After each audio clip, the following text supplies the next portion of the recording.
Right. Here's my hot take, and I'm not holding back. Steve Borthwick's 11-match winning streak is built on unsustainable luck, not tactical genius. That Argentina escape where they were 17-0 up and nearly got overrun in the final quarter, that wasn't masterful game management. That was fortune favoring the unprepared.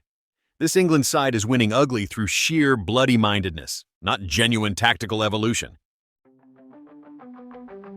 Welcome to Rugby Rundown. I'm Gavin, and that passionate voice belongs to Adrian, my co-host who clearly woke up ready for a scrap this morning. Today we're conducting a forensic audit of the managerial winners and losers from the 2025 Autumn Nations Series. The statistics tell one story, but as Adrian's just demonstrated, the underlying narrative might be rather different. Too right, I'm ready for a scrap, because this Borthwick lovin' has gone on long enough, Gavin. Well, let's examine the evidence, shall we? England's autumn campaign produced 4 victories from 4 matches: Australia 25-7, Fiji 38-18, New Zealand 33-19, and Argentina 27-23. That's an 11-match winning streak dating back to the summer. The numbers don't lie, Adrian. Numbers can be bloody misleading, though. Let's talk about that Argentina match properly. England led 17-0 at halftime through clinical rugby. I'll give them that. Indeed. George Ford's game management was exemplary in the first half. His drop goal and the tries from Max Ojimo and Emmanuel Faye-Waboso showcased textbook tactical execution. Right? But then what happened? Complete collapse. Argentina camped on England's line for the final 20 minutes. Tom Curry's late tackle on Juan Cruz Malia, severe knee injury but no card. If that's a yellow or red, England finishes with 14 men against a rampaging Pumas attack. Felipe Contepomi was certainly incensed about that decision, but let's contrast England's resilience with Scotland's complete psychological breakdown, shall we? Leading Argentina 21-0 at Murrayfield and conceding 33 points in 23 minutes. That's not bad luck, Adrian. That's systemic failure. Now that's where I completely agree with you. Scotland's capitulation was absolutely shameful. Finn Russell's reckless long pass gets intercepted, Blair Kinghorn gets yellow-carded, and suddenly it's 5 unanswered tries. The Scottish fans were booing their own team off the pitch. The tactical turnaround was remarkable.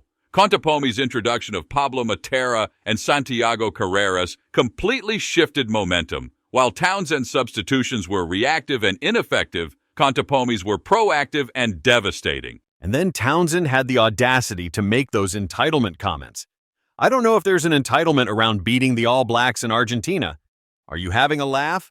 Fans don't feel entitled to beat New Zealand. They feel entitled to expect a team leading 21-0 at home to close out the bloody match. That comment was a significant tactical error from a public relations perspective. Combined with the Red Bull consultancy controversy, it painted a picture of a manager perhaps not entirely focused on the task at hand. Exactly. You can't be moonlighting with Red Bull while your team's having mental breakdowns. It's about priorities, isn't it? Now, the broader tactical evolution we're witnessing is fascinating. England's development of what's been termed the Palm Squad, their 6-2 bench split against Tier 1 nations, represents a clear adaptation of South Africa's bomb squad strategy. Henry Pollock's been absolutely brilliant in that role, described by Borthwick as a ball of energy, scoring crucial tries off the bench against both Australia and New Zealand. But here's my issue. They're copying the structure without mastering the adaptability. An astute observation. The Argentina match exposed those limitations precisely. When the Pumas began moving the ball wide and creating chaos, England's fresh forwards struggled to contain that fluidity. They've replicated the South African blueprint structurally, but not philosophically. Which brings us to the fly-half debate, Ford versus Smith. This is where Borthwick's conservatism really shows, doesn't it? Ford's performance against Argentina demonstrated classic risk mitigation. Controlled, precise, territorially dominant. His 12 points were decisive, but the philosophical question remains, does this approach limit England's ceiling against elite opposition? That's exactly it. Ford guarantees a high floor, prevents disasters, but Marcus Smith offers a higher ceiling. Against the very best teams, you need that X factor, that ability to create something from nothing. Borthwick's choosing safety over ambition. While we debate England's tactical philosophy, let's acknowledge the gold standard, South Africa under Rassie Erasmus. 5 wins from 5 matches, including victories over France and Ireland, plus that historic 73-0 demolition of Wales. That Wales result was absolutely brutal, 73-0, the heaviest home defeat in their history, first time nilled in Cardiff since 1967. Steve Tandy inherited an impossible situation, but that scoreline was pure humiliation. The disparity was staggering. The South African bench alone possessed more caps than the entire Welsh starting 15. That's not tactical incompetence from Tandy, that's systemic failure of the Welsh player pathway system. Poor Tandy's been handed a poisoned chalice. Warren Gatlin left after 14 successive defeats, and the structural problems go way beyond any head coach's ability to fix short-term. The man's fighting tanks with slingshots. Erasmus's management of squad depth remains unparalleled. Against Wales, he fielded a largely second-string side yet maintained World Cup winning intensity. The ability to swap entire front rows and maintain scrum dominance is a weapon no other nation possesses. That's championship mentality right there. But let's give credit to Felipe Contepomi as well. Argentina's comeback against Scotland was masterful tactical management, introducing those impact players at exactly the right moment. Indeed, Contepomi's passionate defense of his players, culminating in that tunnel confrontation with Curry, has created an us-against-the-world mentality that makes the Pumas genuinely dangerous. His reputation has been significantly enhanced. Right. So looking ahead to World Cup 2027 in Australia, this autumn series has completely rewritten the pecking order, hasn't it? The implications are enormous. We're looking at potential pool of death scenarios. Australia grouped with England and France, Scotland facing South Africa and Ireland. The Band 1 seedings have created unprecedented jeopardy for the hosts. Australia losing their Band 1 seeding for their own World Cup. Can you imagine? It's absolutely unprecedented.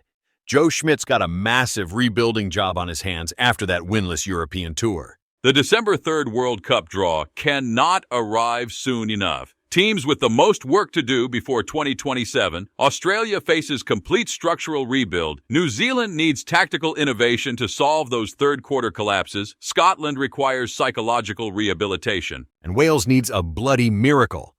But here's my bold prediction for 2027. South Africa three-peats. That ruthless depth and championship mentality under pressure is simply unmatched.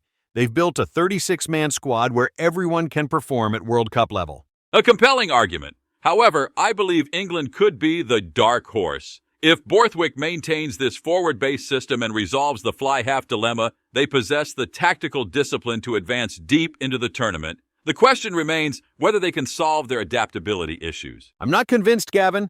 They're still too dependent on fortune. But I'll tell you who's definitely rising. Argentina. They won't be satisfied with just making Band 1. That Scotland comeback proved they've got the mental strength to surprise anyone. The managerial hierarchy is now clear. Winners. Erasmus dominates at the summit. Borthwick succeeds through pragmatism despite stylistic criticism. Contepomi emerges as a tactical innovator. Losers. Townsend's position looks increasingly untenable. Tandy faces an impossible task. Schmidt confronts systemic rebuilding. This Autumn Nation series has confirmed a new world order.